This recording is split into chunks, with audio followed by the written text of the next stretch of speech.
masukal, tahimik at mapanganib. Ito ang mga katangian ng isang gubat na mapanglaw. At dito rin nagsimula ang kwento ng matamis na pag-iibigan nila Florante at Laura. Sa isang gubat, may isang lalaking nakatali sa puno na animoy binugbog ng paulit-ulit at hinahabol ang kanyang hininga. Ang pangalan niya ay Florante. Habang nakatali sa puno, sinasabi niya ang kanyang mga nakaraan at isa na rito ang Verbania, isang kaharian kung saan siya ay sinilang na ngayoy nanganganib. O aking Diyos Ama, nasaan ang inyong awa? Ako'y nagnananghoy at humihingi ng inyong tulong. Patawarin niyo akong lahat dahil hindi ko nagawang ipagtanggol ang aking kaharian laban sa walang awang taksil na si Adolfo. Dinamay pa niya ang aking ama.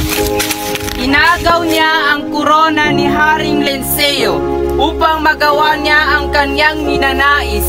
Habang nagdurusa si Florante sa gubat, isang girerong morong nagngangalang Aladin ang dumating sa gubat na pagod at naghahanap ng pagpapahingaan. O Florida! O Tadlana! Kay lupit ko! Kinuha mo ang aking minamahal! Habang si Aladin ay umiiyak at nagdurusa, may narinig siyang tinig sa kagubatan at pagkatapos ay... O anong aking tinig na naririnig? Mukhang taong nanghihingi ng tulong. Kaya nangangaling ang tinig na yun.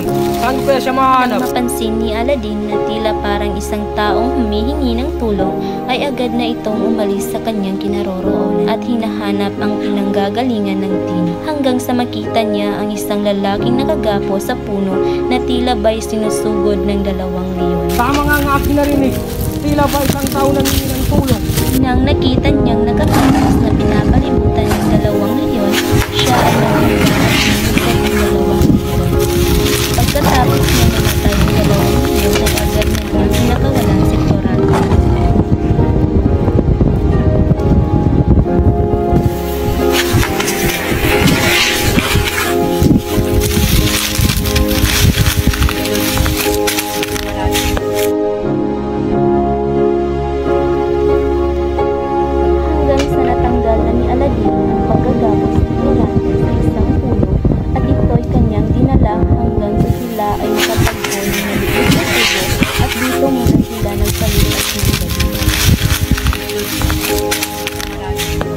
Pagkaumagahan ay nagising si Florante at natakot siya sa lalaking nasa kanyang harapan na isang moro.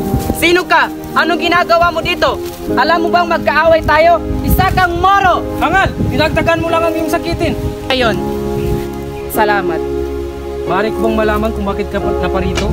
Hayaan mo akong ikwento sa'yo kung bakit ako naparito. Hanggang sa namulat si Florante na hindi kaaway ang isang morong nasa kanyang harapan pagkat ito ang nagbigtas sa kanya. Pagkatapos ay kinuwento ni Florante kung bakit siya naparito sa mapanglaw, madilim, tahimik na gubat. Ako si Florante, anak ni Duque Prinseo ng Albania at Prinsesa Prosresca ng Crotona. Ako si Florante, anak ni Duque Prinseo ng Albania at Prinsesa Floresca ng Crotona. Pinadala ako ng aking ama para mag-aral sa Atenas, na sumang-ayon din ng aking ina.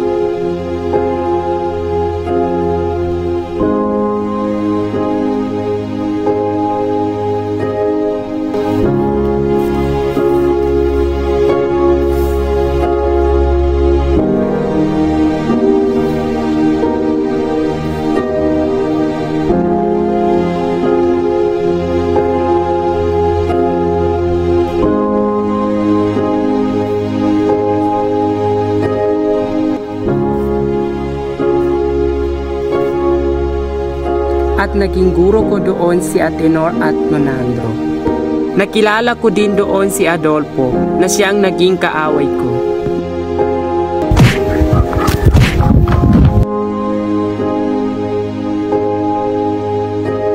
Hanggang sa ako ay nakatanggap ng sulat mula sa aking ama na ang laman ng sulat na ito ay pagkamatay ng aking ina. At yun din ang dahilan ng pag-uwi ko ng Albania. Mahal na hari, ito ang aking anak, Florante. Ang pinapangarap kong lalaki, ikaw papalit sa trono. Mahal na hari, sino ang babaeng nakaupo Siya doon? ang aking anak, si Laura. Tuwan ka muna namin, Florante. May pag-uusapan pa kami. Hanggang sa umalis ang ama ni Florante at hari, at naiwan siya hanggang sa linapitan ni Florante ang isang babaeng nakaupo na si Laura. Magandang umaga sa iyo, Laura. Magandang umaga sa iyo, Florante. Lagi ka pinakwento sa akin ng aking ama. Matagal na panahon na kitang hindi nakikita, Laura. Pinati ni Florante si Laura ng napakagandang umaga at dito na nagsimula ang kanilang pagkakaibigan.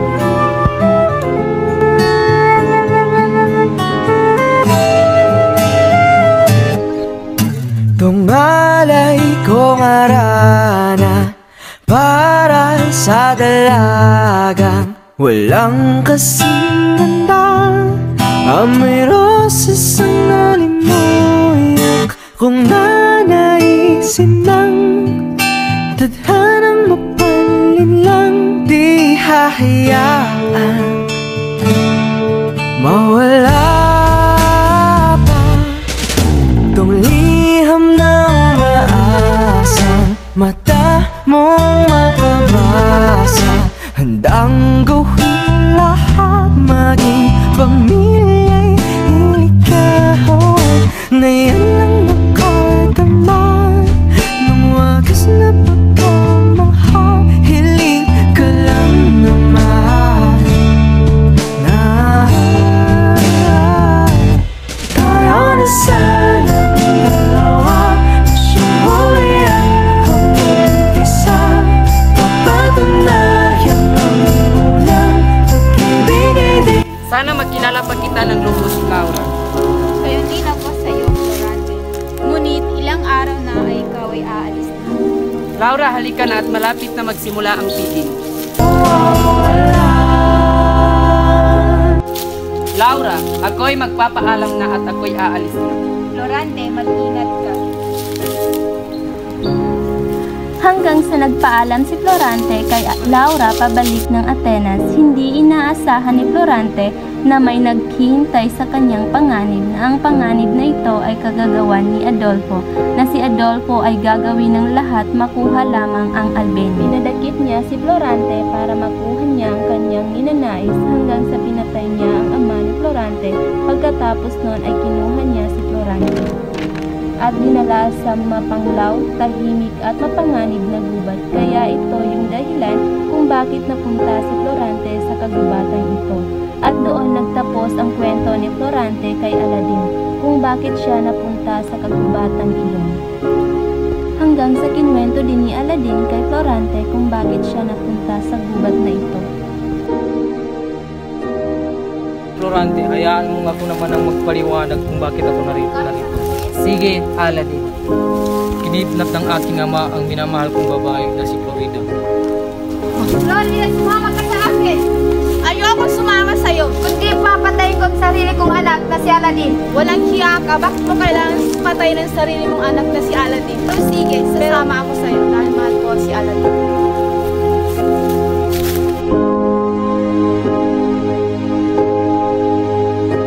Hanggang sa naging biktima ni Adolfo ang pinakaminamahal ni Florante na si Laura.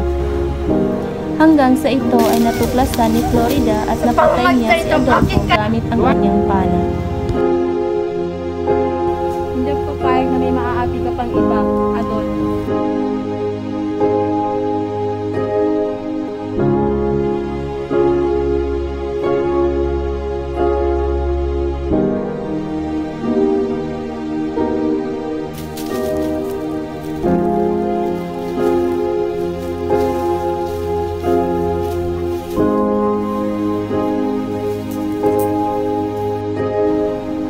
Hanggang sa naglakad sila Florida at Laura sa gubat.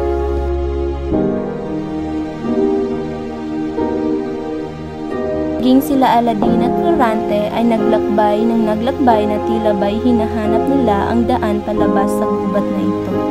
Hanggang sa natagpuan nila ang bawat isa at sila ay nagkasalubong. Itong liham ng maasang mata mong makabasa. Handang gawin lahat, maging pamilya'y hanggang sa makabalik na sila Florante at Laura sa kahariang Albania at masaya silang namuhay sa kahariang ito.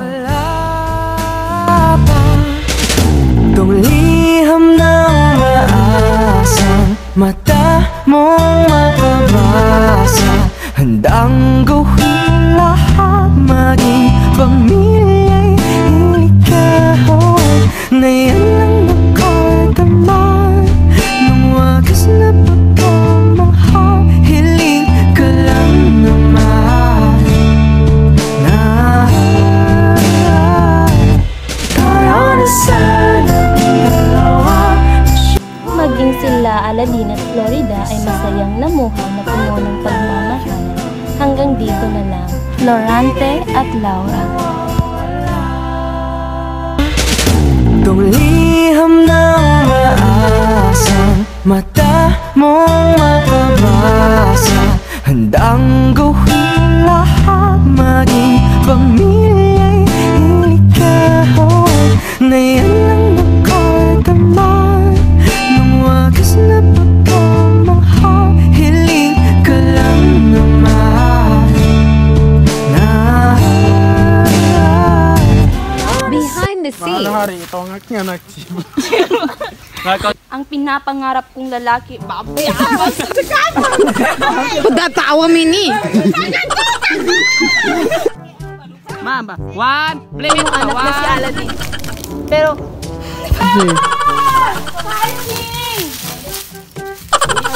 uy, pagkuhan kay lima ka pagpunyag ka maiigdip.